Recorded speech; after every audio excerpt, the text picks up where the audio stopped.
শুভ সকাল বন্ধুরা, আমি আবার চলে এসেছি তোমাদের কাছে একটা ছোট্ট নতুন একটা ব্লগ নিয়ে। দেখো আজকে আমরা কী রান্না করছি। আজকে আমরা আলুর পরোটা, আলুর পরোটা কি জানো, নিরামিষ আলুর পরোটা। এটা হচ্ছে ধনেপাতা, কাঁচা লঙ্কা, একটু গোলমরিচের গুঁড়ো দিয়ে নিয়েছি। আমাদের তো এখন নিরামিষ চলছে। যারা যারা আমার ব্লগ থেকে তারা সবাই জানে যে আমরা এখন নিরামিষ খাচ্ছি। কেন খাচ্ছি সেটাও তোমরা জানো। এই যে একটু করে তারপরে একটু মোটা মোটা করে বেলে নিলাম, তারপরে কড়াইতে তাওয়ার মধ্যে দিয়ে তারপরে দেখো একটু হালকা করে ফ্রাই করে তারপরে এটাকে একটু তেল দিয়ে নিয়েছি। তেলটাও কম লাগবে, খেতেও ভালো লাগবে, ভাজাটাও একটু ভালো হয়, বুঝছো তো। তারপরে দেখো কত বড় ফুলে গেল, দেখো গোল হয়ে গেল। আর ওই দেখো ওইটা মধ্যে আমার মিষ্টি সোনা কি বাটার দিয়ে কি জানি বানাচ্ছে।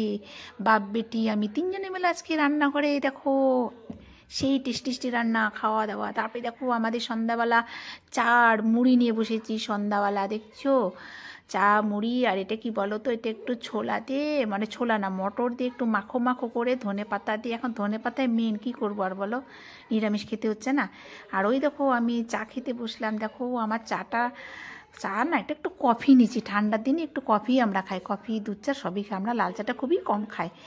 আর হচ্ছে আমি একটু সন্ধ্যাবেলা একটু সেজে গুজে নিলাম, কেন বলো তো, একটু ব্লগ করবো, সেই জন্য সেজে গুজে নিয়ে আমি রেডি হয়ে গেলাম। দেখো আমাকে কীরকম লাগছে তোমরা অবশ্যই কমেন্ট করবে, আমার পাশে থাকো, সাথে থাকো। রাখছি, টাটা।